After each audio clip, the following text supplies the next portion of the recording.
Je vous remercie de m'avoir convié à discuter de ce sujet d'actualité qui est relatif à la prise en charge du cancer de prostate métastatique hormonosensible.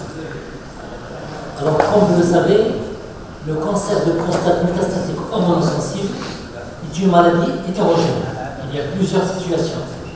Il y a le bas volume au volume, il y a le synchrone de nouveau, il y a le métachrone suite à une récidive métastatique d'un cancer de prostate traité localement, il y a le patient fit et le patient in fit selon son état général et selon le score PS.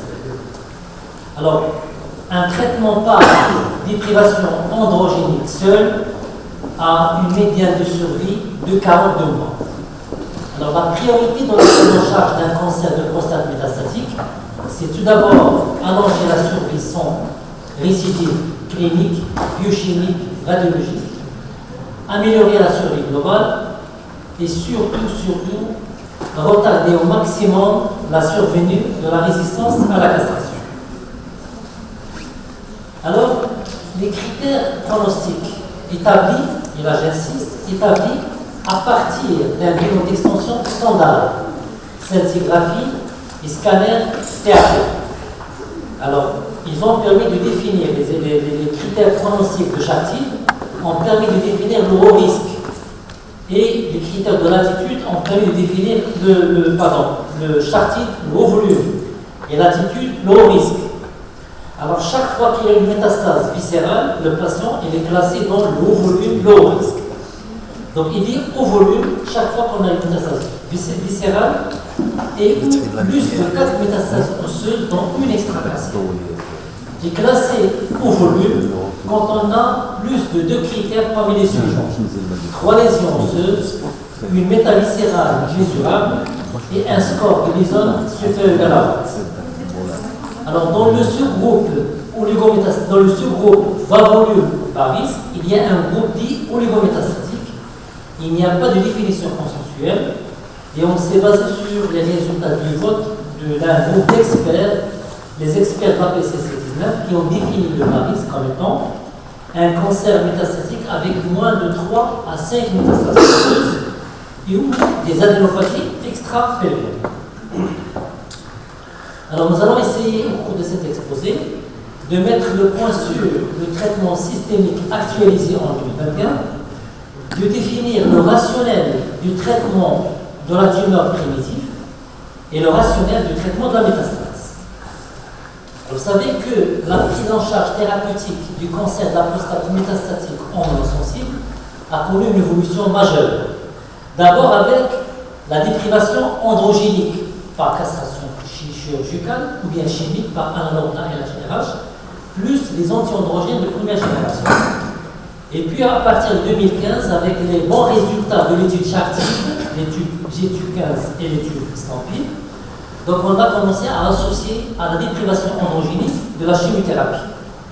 Et après, il est venu l'ère de l'hormonothérapie de nouvelle génération, avec tout d'abord l'acétate d'aldosterone, et par la suite, avec les essais enzymales, les essais Arches et les essais Titan, les hormonothérapies type inhibiteurs des récepteurs androgènes qui sont l'enzulotamine et la palitamine. Alors, en faveur de l'association de la chimiothérapie à la déprivation androgénique classique, 3 essais thérapeutiques ont démontré le bénéfice en survie globale de cette association. Alors, les 2 études, l'étude G15 et l'étude Chartide, ont démontré le gain en survie globale, en particulier chez les patients au volume. Ils n'ont pas démontré de bénéfice chez les patients bas volume. Par contre, l'étude Stampede, c'est une étude, comme vous le savez, c'est une étude à multigrade. C'est une étude qui avait inclus tous les patients, les localisés au risque, les ganglionnaires positifs et les métastatiques, qu'ils soient au volume ou bien bas volume. Il a aussi démontré le bénéfice en survie globale, mais dans les 2 groupes.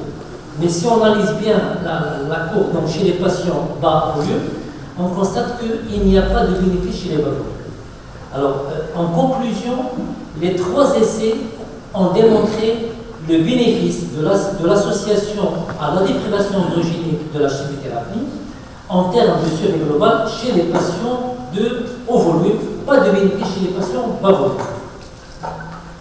Maintenant, pour ce qui est de l'hormonothérapie de nouvelle génération, on va commencer par l'acétate d'abiraterone, qui est un inhibiteur de synthèse. Deux essais étaient positifs, l'étude Latitude et l'étude Stampede. Alors, dans l'étude Latitude, on a comparé le bras hormonothérapie seul, par déprivation androgénique classique, et le bras déprivation avec l'acétate d'abiraterone. Donc, les bénéfices étaient certains en termes de survie sans progression et en termes de survie globale, avec une réduction du risque de décès de 38%. L'autre étude, c'est l'étude Stampede. L'étude Stampede, elle a également démontré le bénéfice en survie globale et en survie spécifique. Et dans cette étude Stampede, le bénéfice a été constaté chez les deux groupes de patients, les low volume et les high volume. Alors, en faveur de l'enzalutamide, il y avait deux essais, l'essai Arches et l'essai Enzalutamide. Alors, dans l'essai Arches, on a comparé deux bras. Un bras déprivation androgénique seul et un bras déprivation androgénique plus enzalutamide. Donc, les résultats ils sont positifs. Avec d'abord les premiers résultats ont été présentés à l'ASCO 2021. Et à ce moment-là, les résultats étaient encore immatures pour la survie globale. Mais les résultats étaient positifs en faveur de la diminution du risque de récidive radiologique avec une diminution de 61%. Et puis, donc 3 semaines plus tard, les résultats sont tombés à l'ESMO 2021 en faveur du bénéfice de l'enzalutamide en termes de survie globale. Donc, l'enzalutamide améliore la survie globale chez les patients qui recevaient aussi bien de la déprivation androgénique que l'enzalutamide. Puis, il y a la deuxième étude, c'est l'étude Enzamed. Alors, cette étude, il a également démontré le bénéfice en survie globale, puisqu'on a constaté qu'il y a une diminution du risque de décès de 33%. Il a également démontré le bénéfice en survie sans progression radiologique. Dans cette étude en Enzamed, il y avait un surgroupe dans lequel on a évalué la triplette. La triplette associant déprivation androgénique, chimiothérapie et enzalutamide. Donc il a été démontré qu'il n'y avait pas de bénéfice à cette association en termes de survie sans progression et en termes de survie globale. Troisième molécule, c'est l'apalutamide. C'est également un inhibiteur du récepteur aux androgènes. L'étude qui a démontré le bénéfice, c'est l'étude Payton. Alors dans cette étude, donc, les malades ont été randomisés en deux groupes, groupe apalutamide plus déprivation et groupe déprivation androgénique plus placebo. Deux critères d'évaluation sont la survie sans progression radiologique et la survie globale. Alors dans cette étude, l'apalutamide en association a démontré le bénéfice avec réduction du risque de décès de 33% à 22 mois et à 35% à 44 mois. Donc, en conclusion, toutes les études relatives à l'hormonothérapie de la seconde génération et à la chimiothérapie ont démontré le bénéfice d'associer ces nouvelles molécules à la déprivation androgénique seule, bénéfice en termes de survie globale et en termes de survie sans risque. Alors, je profite de l'occasion pour vous projeter donc, les résultats de l'essai PES1 qui vient de tomber à l'ESMO 2021. Alors, l'essai PES1, c'est une étude européenne, ce sont 730 participants à l'étude entre 2013 et 2018. Donc, au départ, en 2013, les malades étaient mis sous déprivation androgénique. À partir de 2015, avec les bons résultats des essais Charty, et l'essai Stampede et l'essai G15, on a plus ou moins inclus la chimiothérapie. À partir de 2017, tous les patients étaient mis sous chimiothérapie. Donc l'objectif de l'étude, c'était d'évaluer la place du traitement local par radiothérapie en association à la déprivation androgénique. Les résultats sont encore immatures, on n'a pas encore des résultats. Le deuxième objectif, c'était d'évaluer la place de la triplette associant déprivation androgénique, acétate d'abiraterone et chimiothérapie. Le standard of care était la déprivation androgénique plus ou moins chimiothérapie. Alors les résultats ils sont tombés, et la triplette, il a permis d'allonger la survie sans progression radiologique de 2,5 ans. Également, il a permis d'améliorer la survie globale, qui a été améliorée d'une année. Donc, comparant standard of care à la triplette, déprivation, acétate d'algélatérone et docétaxel, la survie globale a été améliorée. Alors, on s'est dit, bon, et on a constaté dans l'étude que ce bénéfice en survie globale et en survie sans progression radiologique a été constaté chez les patients au volume. Et il n'y avait aucun bénéfice chez les patients ayant un cancer métastatique bas volume.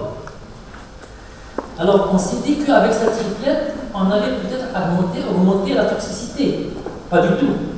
En particulier pour la neutropénie et la neutropénie fébrile, il n'y avait pas de toxicité, un surcroît de toxicité.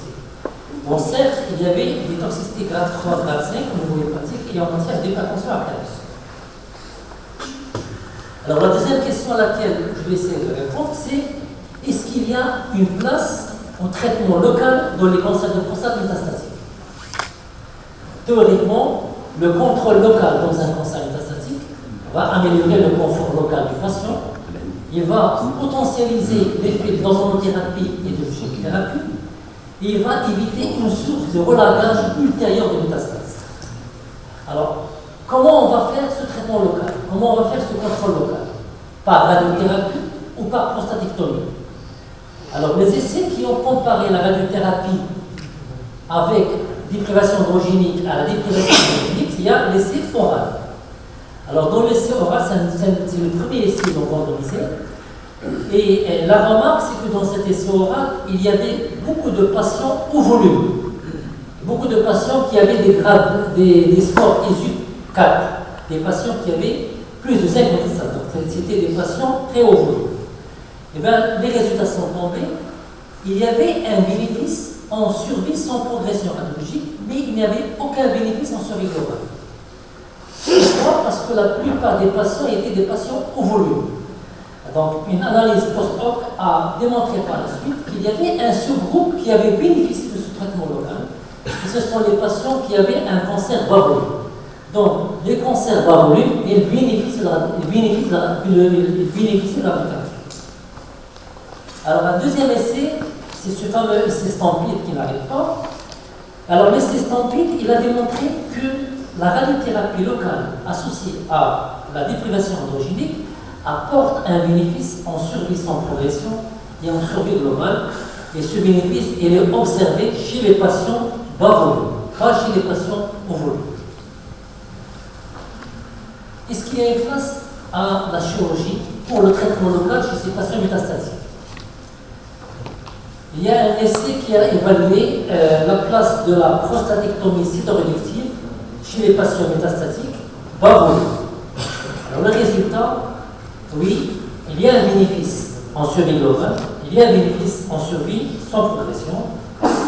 Alors il y avait à l'ESMO 21 un poster dans le design de l'étude à comparer déprivation androgénique seule à la déprivation plus le traitement local, soit par radiothérapie, soit par prostatectomie. Il y a eu un bénéfice. Est-ce qu'on va proposer la prostatectomie chez les patients métastatiques? Non. Il n'y a pas de standard thérapeutique, même chez les patients bas volume, même chez les patients métastatiques. Il y a quelques essais en cours, mais le meilleur essai en cours, c'était l'essai allemand, l'essai Stampede, mais il a été interrompu parce qu'à défaut de recrutement de patients, parce qu'avec les bons résultats de la radiothérapie, donc on a pu recruter de patients. Donc pour l'instant, il n'y a pas de place à la prostatectomie radicale chez les patients métastatiques. Maintenant, est-ce qu'il y a un rationnel au traitement des métastases? Pas de recommandation. Là, on est en train de parler d'un cancer de prostate métastatique hormono-naïf de nouveau. Il n'y a pas de place. Il y a des essais en cours, mais d'emblée, on voit que dans ces essais, parmi les essais, toujours Stampede est toujours là, il y a l'essai Presto, mais d'emblée, quand on voit ces essais qui sont actuellement en cours, il y a un biais dans l'essai. Le biais, c'est le bilan d'extension. Stampede, il se base sur le bilan d'extension standard, scintigraphie, TDM. D'autres essais, ils se basent sur l'imagerie métabolique. Donc, d'emblée, on a un billet dans les études. On verra pour la suite les résultats. Alors, pour conclure, concernant la prise en charge en 2021 du cancer du prostate métastatique en naïf, on a fait une synthèse des différentes recommandations, les recommandations européennes, les recommandations de la NCCN et les recommandations de la FIO. En conclusion, la tendance en 2021, ça tend vers l'intensification du traitement systémique. L'hormonothérapie de seconde génération en association à la diclation androgénique est possible chez tous les patients métastatiques. Il faut la faire chez tous les patients métastatiques.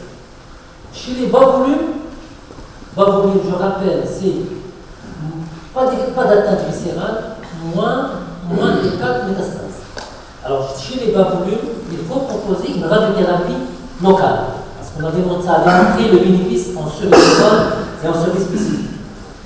La chimiothérapie actuellement reste une alternative et parfois un complément de l'hormonothérapie, notamment l'abiraterone, la PPC B-soin, chez les patients au volume. Je vous remercie.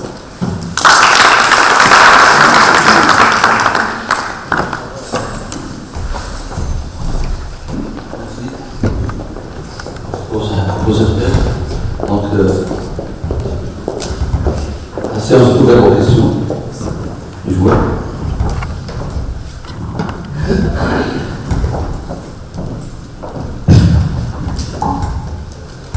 Merci pour cette mise au point actualisée sur le traitement du cancer de prostate métastatique. Je pense que le message phare émis par notre ami Cancer c'est qu'en 2021, il n'y a plus de place au traitement hormonal classique par les analogues RH seuls. Maintenant, il est recommandé d'associer soit à ce traitement classique une hormonothérapie de nouvelle génération ou bien une chimiothérapie. Deuxième message, c'est qu'il faut associer un traitement local pour les tumeurs de bas volume. Et ce traitement local, ce n'est pas la prostatectomie radicale, c'est la radiothérapie.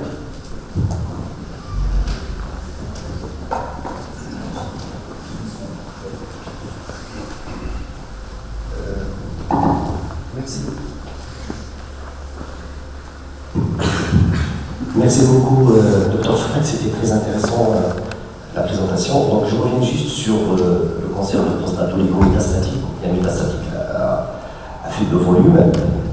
Aujourd'hui, on a une tendance à voir des articles publiés un peu partout sur l'intérêt du traitement local. De faire un traitement local, notamment chirurgical, pour ces patients. Pourquoi il faut traiter ces patients?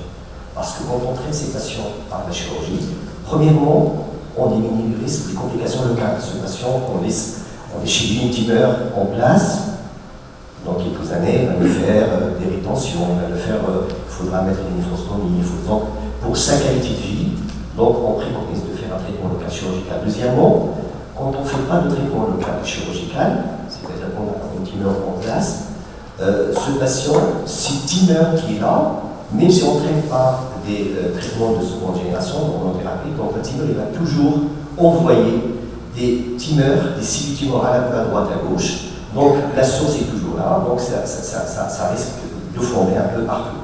La troisième des choses, je pense, c'est la tumeur locale, il va, c'est-à-dire la survenue de la résistance à la castration, donc on va raccourcir un peu ce traitement, c'est-à-dire la durée donc il y aura une résistance à la castration. Et puis il y a aussi une autre chose, c'est cet effet abscopal. Donc je pense que nos amis radiothérapeutes et oncologues vont nous parler, le fait de traiter ces tumeurs chirurgicalement, et il y aura des antigènes prostatiques qui vont un peu diffuser, et puis il y aura une réponse immunitaire qui va lutter contre la flambée de ces tumeurs. Donc je pense que d'ici quelques années, c'est vrai, aujourd'hui, il y a la radiothérapie plus l'hormonothérapie. Je pense que d'ici quelques années, on va assister à une prostatectomie radicale pour éliminer ou pour enlever ces tumeurs primitives qui sortent de problèmes. Merci. Donc, pour répondre à la question, oui, pour le cancer de prostate métastatique ou oligométastatique, il faut faire un traitement local. Il faut faire un traitement local pour les raisons que vous avez dit, pour éviter le relâchage des cellules tumorales et tout ça. Alors, comment ce contrôle local, comment on le fait? Par radiothérapie ou bien par prostatectomie? Vous avez parmi les raisons qui ont avancé votre exposé concernant la prostatectomie, c'est contrôler localement pour éviter les retentions. Alors, quand on a par exemple un patient qui a des inobstructions, on peut faire la résection avant la radiothérapie. On peut réséquer le col pour faciliter l'addiction, réséquer les veines pour le drainage urinaire. Donc on peut, avec des moyens faciles, contrôler les complications fonctionnelles. Concernant les études, il n'y a aucune étude actuellement prospective. La seule prospective pour la prostatectomie, c'est les décès allemands, mais il est arrêté. Donc je ne vois pas dans l'avenir la place de la prostatectomie dans les cancers de prostate métastatique. Et la radiothérapie, on a des essais prospectifs qui ont démontré le bénéfice en cellules globales et en cellules spécifiques. Et l'effet abscopal, il est observé avec la radiothérapie. Il est décrit pour la radiothérapie, pas pour la chirurgie. Oui. Donc, je tiens à vous féliciter, monsieur le professeur Fouquet, vous connaissez depuis nos années de médecine à Casablanca, cet excellent exposé, pratiquement complet. Et je voudrais justement parler de la radiothérapie comme traitement local ou régional pour les cancers de la prostate hormonosensible métastatique.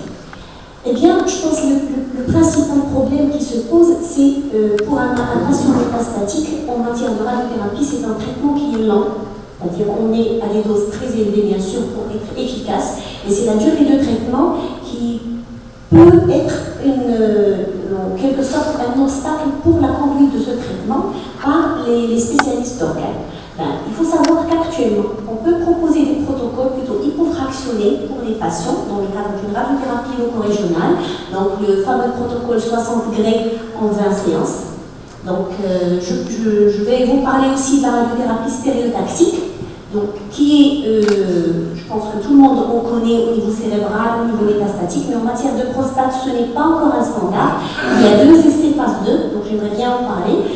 Probablement, ce serait dans un avenir proche. Il y a 2 essais en cours, qui sont l'essai Broadcast, prostate. Alors, dans cet essai, on a les mêmes résultats qu'avec une radiothérapie classique.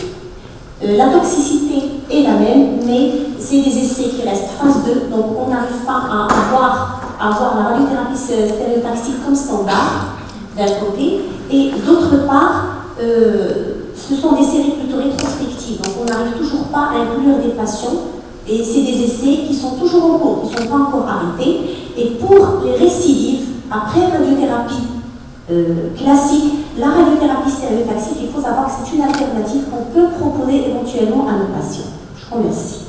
En particulier, c'est la dernière notion que vous avez parlé pour les malades, parce que là on a traité des cancers de nouveau, on en arrive de nouveau. Vous avez bien dit que pour les patients qui sont en situation métastatique métachronique, c'est-à-dire que c'est un patient qui a été traité localement par radiothérapie qui était localisée, qui a été traité par radiothérapie ou bien par prostatectomie et qui récidive sur un mode métastatique.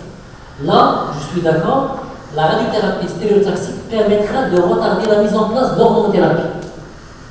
C'est ça, madame? Oui. Je rejoins donc ce que vous avez dit par la radiothérapie, parce que nous avons démarré donc, depuis 4 ans par la radiothérapie, c'est moi qui ai démarré donc, avec des radiothérapeutes qui ne savaient pas dans ce genre-là, avec des gens experts de l'hôpital américain.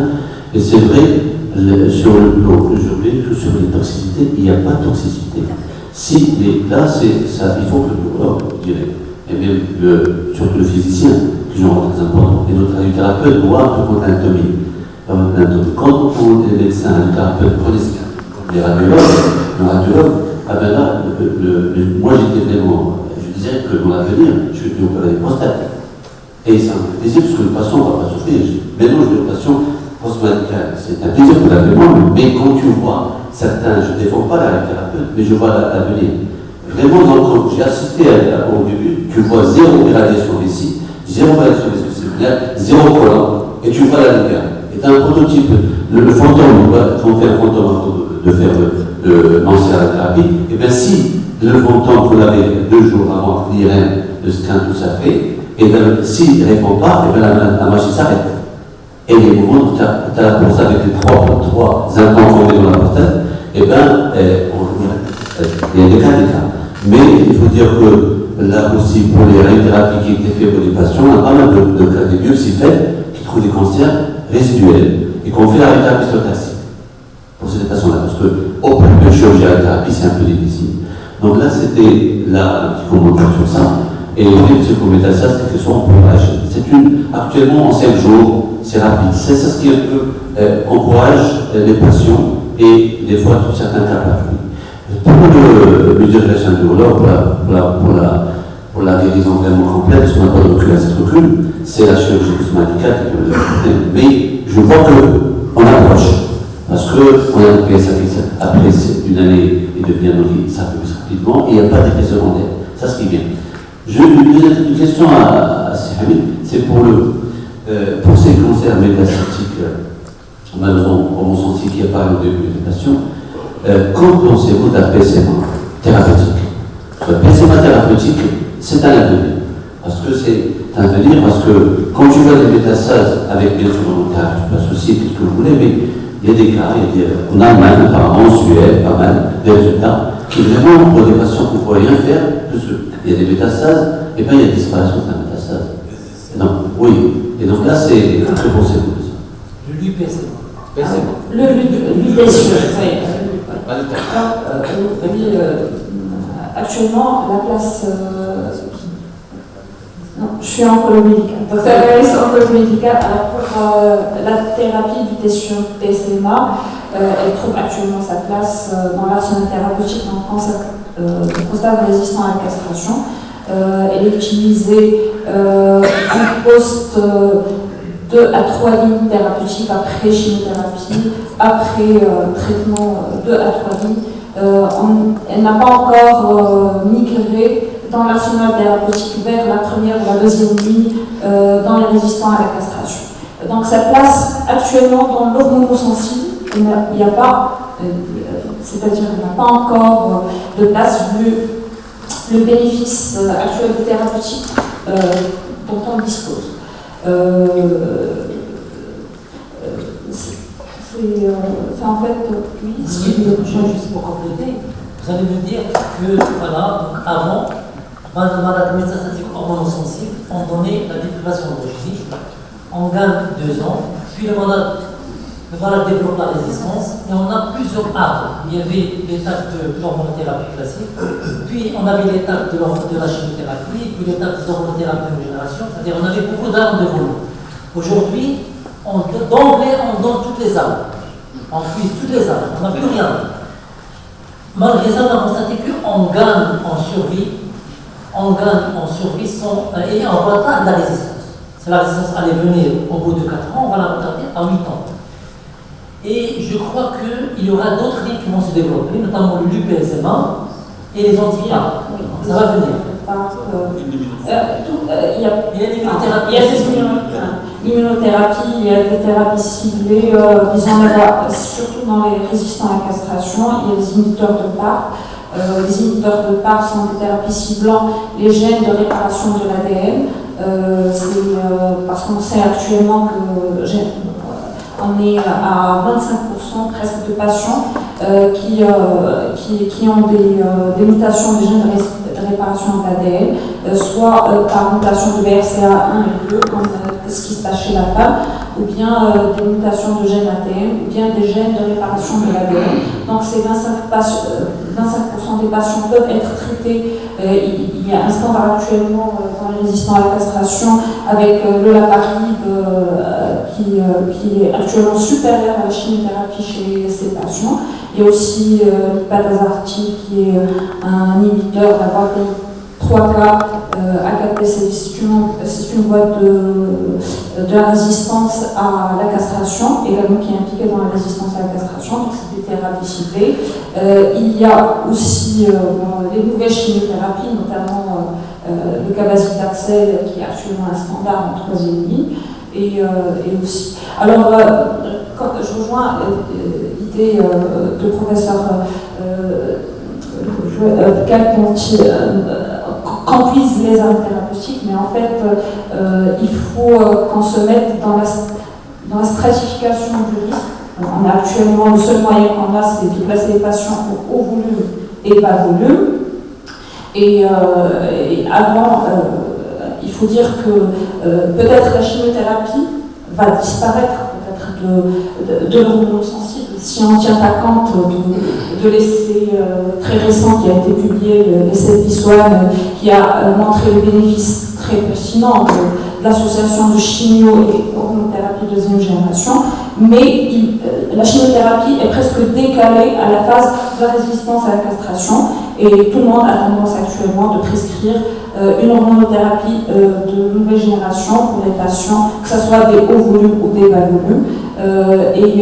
Pour les patients de haut volume, l'alternative reste peut-être la chimiothérapie. C'est-à-dire c'est pas un traitement qu'on va privilégier, mais plutôt on va proposer, si on n'arrive pas à avoir, toutes les patients, on va leur proposer une hormonothérapie deuxième génération. Malheureusement, les hormonothérapies sont chères. C'est-à-dire que pas tout le monde pourra en bénéficier. Le seul bénéfice de la chimiothérapie actuellement, c'est le coût, en fait. C'est vrai. Les AMM, en fait. Les AMM, actuellement, on a la pyrapérone qui a l'AMM ainsi que le transaminidamide. On a déjà deux, oui, et les génériques qui vont arriver. Déjà en France, ils arrivent en 2022. Et chez nous, on a déjà un générique et on aura un générique de l'année prochainement. Moi j'ai un commentaire concernant la chimiothérapie. Pour la chimiothérapie n'a pas d'indication quand il s'agit d'un cancer de prostate métastatique ou oligométastatique. Par contre, il trouve l'indication en première intention quand il s'agit de cancer métastatique avec des métastases viscérales. Oui, c'est ça. Métastases viscérales, chimiothérapie, première intention. D'ailleurs, le bénéfice est démontré que chez le haut risque. C'est-à-dire au risque d'arriver les métastatiques. Et n'oubliez pas les neuroendocrines. Les neuroendocrines, métastatiques neuroendocrines qui comptent la chimiothérapie. Mais c'est une chimiothérapie à part, c'est pas le docépaxel. Oui, c'est ça. Oui, c'est. Avec le triplé, est-ce que vraiment ça doit changer nos pratiques? Donc va-t-on commencer à faire ce triplé tout en sachant qu'au début de l'inclusion de l'essai en 2013, donc c'était comparé juste à une hormonothérapie basique, donc sans hormonothérapie, sans le stop. Ça a été comparé avec le bras non standard actuel, donc qui est la viratérone, ou bien une hormonothérapie de troisième génération. Et ma deuxième question, que fait-on pour les patients qui sont en récidive métastatique? Donc l'essai a inclus que des patients qui sont métastatiques de nouveau. Et est-ce que pour les patients qui sont en récidive métastatique, va-t-on aussi commencer à faire ce triplé vu les résultats impressionnants? Et puis ma troisième question concernant le bilan d'extension. Donc on demande généralement un bilan standard par TDA, thoracoboniopénienne et scintigraphie osseuse. On peut passer à côté de maladies aussi symptomatiques. Donc est-ce que, en dehors des moyens, est-ce qu'on doit vraiment imposer, commencer à demander plus en fait à la commune dans le cadre de bilan d'extension pour donner, prescrire une hormonothérapie de troisième génération qui est le standard et qui donne, même chez des patients aussi symptomatiques, de très très bons résultats. Et Chartier, tous les essais se sont basés sur le bilan d'extension standard. Et toutes les recommandations sont basées sur le bilan d'extension standard. Donc, si on veut suivre les recommandations, il ne faut pas faire d'imagerie métabolique pour le bilan d'extension. Si on s'amuse, on peut le faire. Là, on va transformer les stades. Les localisés au risque seront des oligométastatiques. Les oligométastatiques vont se transformer en bas volume, en haut volume. Donc moi, je suis pour respecter les recommandations, respecter les essais thérapeutiques. Alors, concernant le bras des patients dont l'étude fait soin, les bras de patients en métastase métachrome. Donc, malheureusement, on n'a pas de bras dans l'étude pour proposer la triplette chez ces patients. Donc, on ne peut pas répondre. Et la première question, je ne me rappelle pas, c'était quoi? À partir de cet essai, on change nos pratiques. Sachant que lors de l'inclusion, on avait des patients qui ont reçu que de l'hormonothérapie ancienne. D'accord. C'est-à-dire que ça n'a pas été comparé avec le bras standard actuel, c'est-à-dire hormonothérapie de troisième génération. Donc quand on a commencé les inclusions en 2013, donc c'était juste... Donc dans les CP oui, dans les CP. Oui. Je ne sais pas, docteur Lay, si tu as...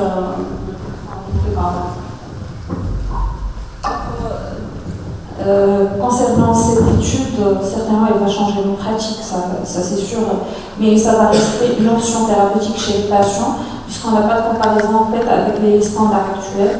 Peut-être qu'on doit faire une étude qui doit comparer le triplet à la castration plus chimiothérapie ou la castration plus abiraterol. On ne pourra pas répondre à la question actuellement. Est-ce qu'on peut...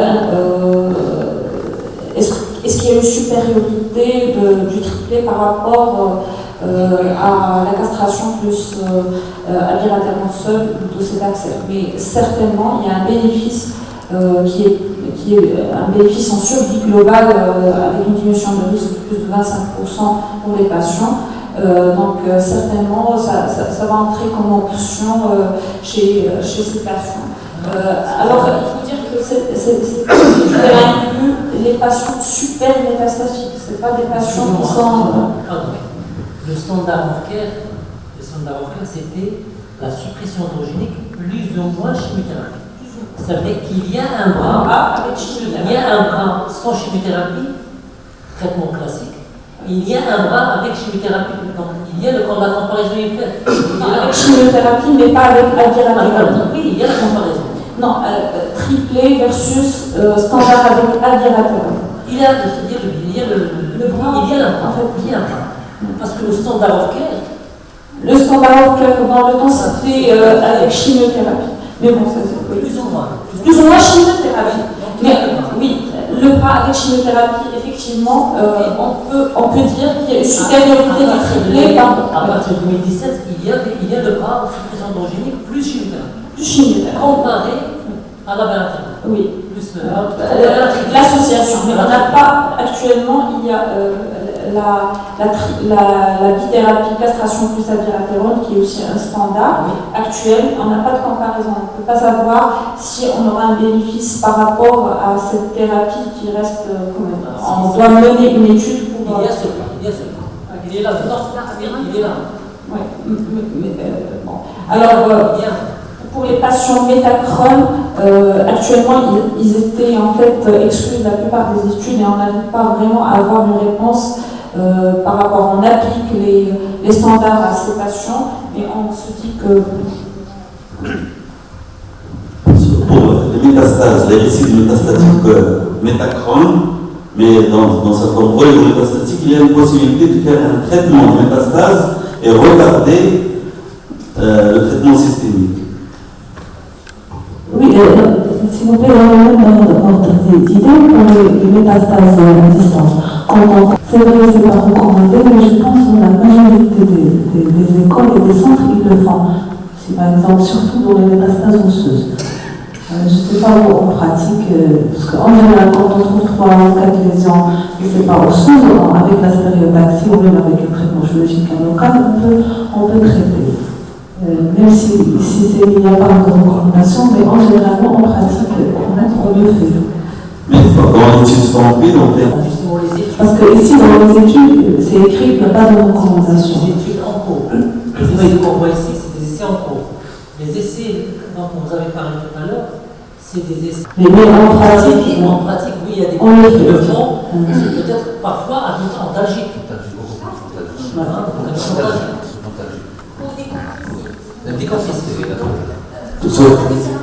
la radiothérapie des métastases à distance, c'est vrai que sur les études, avec une thérapie systémique, on arrive à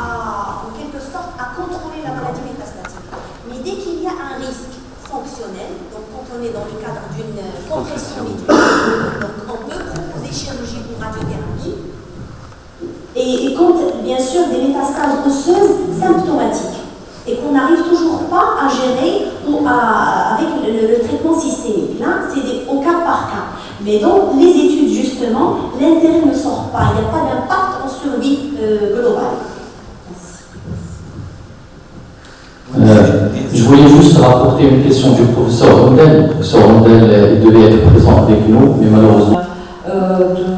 D'hormonothérapie nouvelle génération, d'autres hormonothérapies nouvelle génération, suivi d'une troisième ligne à la résistance à la castration, d'autres chimiothérapies. Et puis, avec le docétaxel, ce qui est magique, c'est qu'on peut rechallenger le docétaxel. Et ça, c'est dans les études initiales du GETUC, lorsqu'on a fait, même dans le stade localisé, qui a montré un déficit de survie sans progression pour l'ajout de docétaxel dans le cancer de prostate localisé, c'est-à-dire à la rechute, on faisait aussi le docétaxel. Et c'est ça ce qui on a au moins. Et actuellement, on a d'autres options thérapeutiques. Comme j'ai dit, il y a les inhibiteurs de la thérapie ciblée, il y a le LUP-PSMA qui arrive. Donc voilà, il y a beaucoup d'options thérapeutiques qui sont possibles.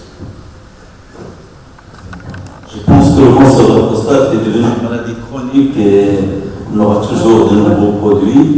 Et après la résistance au PIS1, l'associé hormonothérapie classique, nouvelle génération chimiothérapie, il reste que la chimiothérapie de deuxième génération, à base d'Itaxel. J'ai une question à la salle. Les collègues, comment vous traitez un cancer de prostate métastatique hormonale? Nombre de patients mis sous hormonothérapie nouvelle génération chimiothérapie. Vous traitez toujours par déprimation d'anginique seule? Ça au cas par cas. Patient métastatique. Ça dépend si le polype métastatique ou avec au volume. Sachant maintenant que les études ils ont rapporté que le bénéfice il est aussi bien observé chez les bas volumes que chez les hauts volumes pour les hormonothérapies nouvelle génération. Alors, C'est au cas par cas. Ça dépend surtout du niveau socio-économique du patient. D'ailleurs, ma question était est-ce que c'est pris en charge par la mutuelle, la nutrithérapie, par l'amour? Est-ce que c'est pris en charge?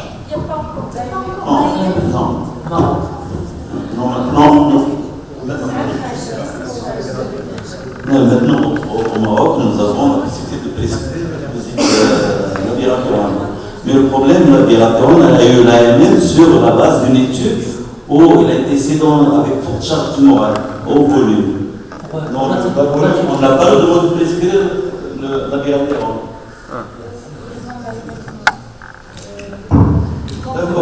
Oui, il y a pour l'attitude, il a démontré les bénéfices que chez les hauts volumes.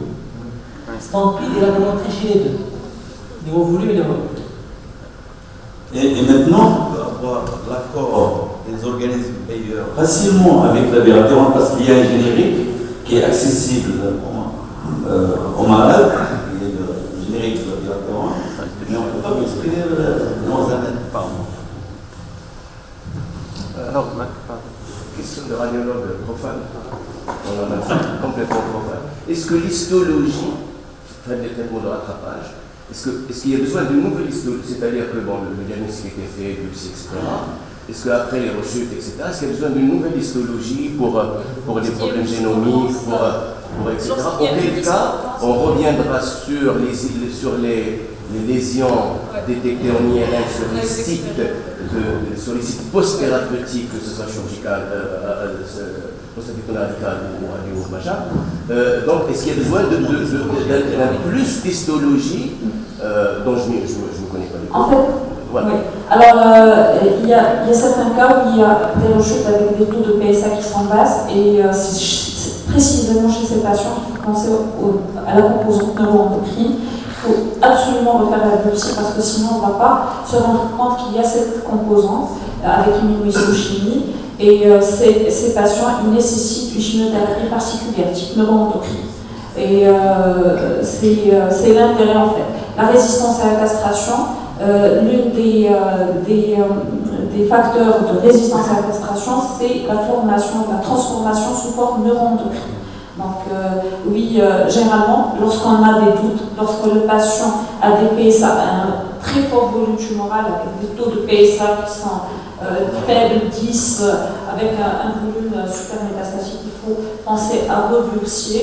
Et je vous dis, à chaque fois, on tombe sur une neuroendocrine. Ah, ça, c'est par expérience. À chaque fois, on tombe sur une neuroendocrine. Alors, au départ, il n'était pas neuroendocrine, c'est une différenciation. Oui, c'est une différenciation neuroendocrine de la prostate. Sachant que la lecture à la patte et des biopsies après hormonothérapie est très difficile. Il y a une migration du bison intermédiaire devient différencié. Très difficile. Il y a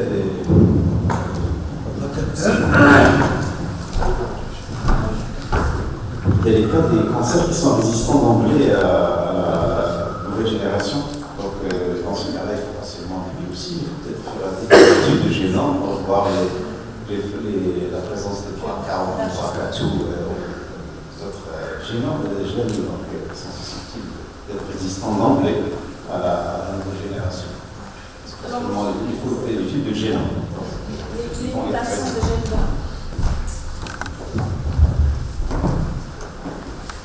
Les mutations de gènes de réparation de l'ADN, notamment le BRCA1 et 2 et l'ATM et aussi les autres gènes qui sont inclus sous le terme d'HRD, en fait, ils se voient surtout chez les patients qui sont jeunes. Lorsqu'on a un patient qui a 50 ans, il faut penser qu'il y a peut-être une mutation. Donc, c'est parmi, et puisque ça migre dans les résistants à la castration à la première ligne thérapeutique, il faut dire qu'il faut y penser et demander. Alors la mutation, ce qui est particulier, c'est qu'on la demande en somatique, c'est-à-dire sur la biopsie. Et si on veut savoir est-ce qu'elle est germinale, il faut faire aussi le test sanguin. Donc les deux. Mais actuellement, ce qui est recommandé, c'est de la faire en somatique. Donc, il faut certainement biopsier et rebiopsier la tumeur pour trouver la mutation sur.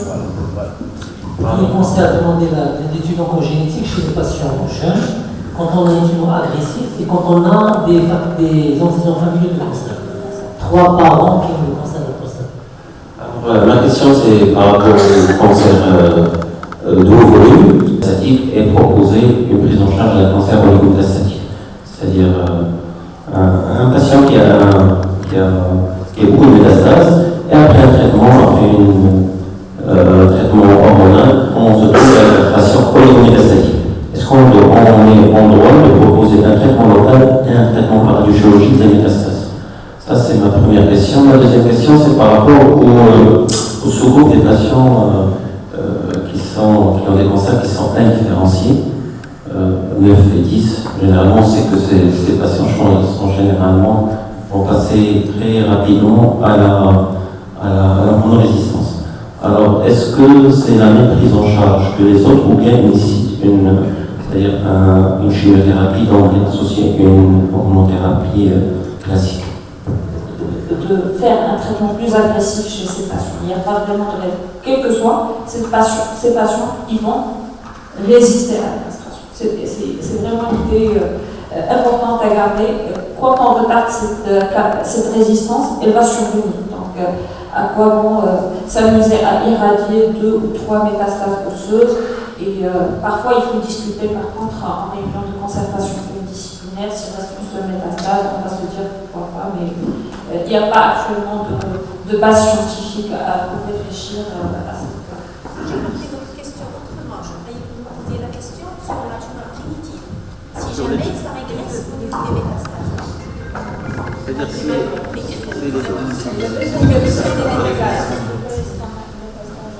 que excusez-moi, juste je reviens sur tout à l'heure le métastatique. Moi j'ai fait un petit cas, parce que tout à l'heure en fait, effectivement, pour les métastatiques, on ne peut pas proposer de la chirurgie. Par contre, quand on a un patient jeune et fond, après ça c'est très radical, il dit qu'on peut lui donner du champ. C'est vrai dans notre contexte. Si jamais on décide après radiothérapie, on n'a pas beaucoup de choses à lui proposer. Les trappes internes, les inférieures, est-ce que parmi nous, aujourd'hui, il y a quelqu'un qui peut proposer de la chirurgie pour ces patients, en état général, jeunes, oligométastatique? C'est vrai, je sais qu'il n'y a pas de recommandation, il y a des articles dans ce sens. Est-ce que parmi nous, les urologues qui peuvent proposer ce geste pour lui donner un maximum de chance et pour se dire, éventuellement, si ce patient récidive sur la thérapie, on n'a pas de traitement, on n'a pas d'arme de fusil d'épaule. Par contre, si on fait la chirurgie et puis il récidive, on a la radiothérapie à lui proposer parce qu'il est encore jeune. Ce raisonnement serait correct si ce n'était pas métastatique. Oligométastatique, tous ceux qui métastases, par exemple, ça dépend du bilan d'extension qui a été fait initialement. Par exemple, si c'est un bilan standard qui a été fait, on tombe sur 3 lésions, mais si on fait un bilan métabolique, on pourrait tomber sur plus que 3. Voilà, donc ça va basculer vers le côté qui est bon. Donc ça risque. Ce jeune qui a un cancer oligométastatique, chez qui on va démarrer un traitement hormonal, il va être personne pas à l'hormone. Donc pas pourquoi c'est un jeune. Oui. Et en plus, c'est une incontinence urinaire associée. Moi je pense que c'est d'où l'intérêt des RCP. C'est pour ça qu'il faut discuter avec nos amis oncologues, avec les thérapeutes, parce que c'est vrai, c'est au cas par cas. Parce qu'il y a des patients qui demandent la chirurgie quand même. Parce qu'on a aujourd'hui de plus en plus de patients qui vont faire des recherches sur Internet, qui vont rentrer sur d'autres sites académiques, qui vont dire ouais, je vais me faire un PV au robot. J'ai récemment un patient qui est allé faire un PV à robot à Bordeaux. C'est exactement le même qu'on vient de proposer. On a discuté en RCP, on a dit on va lui donner le maximum de chance, on va le PV, et c'est fait opérer par robot d'Amici. Et les suites? Oui, il vient avec marche positive, avec un condition. Je ne parle pas plus. Monsieur, avec marche positive, incontinence et tout ce que tu veux. Là, je pense que la prostatectomie radicale dans le cadre du cancer oligométastatique, elle est faite ailleurs, mais dans le cadre dans des centres qui sont spécialisés dans le cadre d'études. C'est ce qui est rapporté dans les articles. Je reviens aussi, si vous permettez, pour la définition de l'oligométastatique. C'est-à-dire dans les différentes études, on a réussi à définir tout à fait l'oligométastatique. Mais dans ces sous-groupes, on peut trouver, on ne veut pas rentrer dans les cas de figure, mais on peut avoir pourtant, jeune patient, une petite lésion métastatique qu'on peut éventuellement traiter en prétention curative avec une radiothérapie stéréotactique sur l'os et être dans le curatif. Mais c'est au cas par cas, donc puisque jusqu'à présent, c'est l'intérêt des RCP. Tant qu'on n'a pas d'évidence base médecine, c'est-à-dire qu'on n'a pas d'études avec un impact sur la survie globale ou sur son maladie, on ne peut pas s'aventurer. C'est vrai que dans la vraie vie, tous, on est tenté à faire beaucoup de choses pour nos patients, mais on est limité par les études. Voilà, pour rester bien sûr consensuel et sur les recommandations et avoir une prise en charge homogène de nos patients. Pardon, parce que c'est fait déjà dans la chirurgie carcinologique, dans le cadre du cancer du côlon, quand il y a même s'il est métastatique, on fait un traitement chirurgical local. Je pense que c'était la même réflexion dans le cadre du cancer de la prostate. Mais c'est pas recommandé. C'est le confort du patient, c'est mon qui faisait des occlusions. Je pense que le cancer de prostate, c'est l'un des cancers que le traitement est personnalisé grâce au RCP. Chaque patient a un protocole.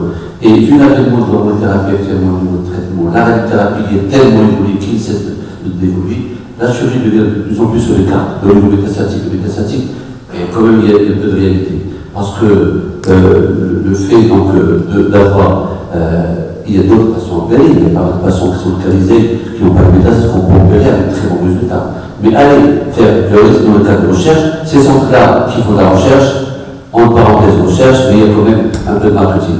Donc avant, au père un robot à 15 000 $, tu vas pas arrêter de calmer les métastatique. Vous le savez pas mal. Donc c'est RCP et basé sur des données de littérature qui ont confirmé les études qu'on peut se baser. Mais aller faire ça, donc on en voit des patients, pas mal de patients avec des couches qui sont opérées donc ailleurs et dans les bons centres. Merci pour tout le monde. On doit s'arrêter là, malheureusement, et pour un break pour le déjeuner.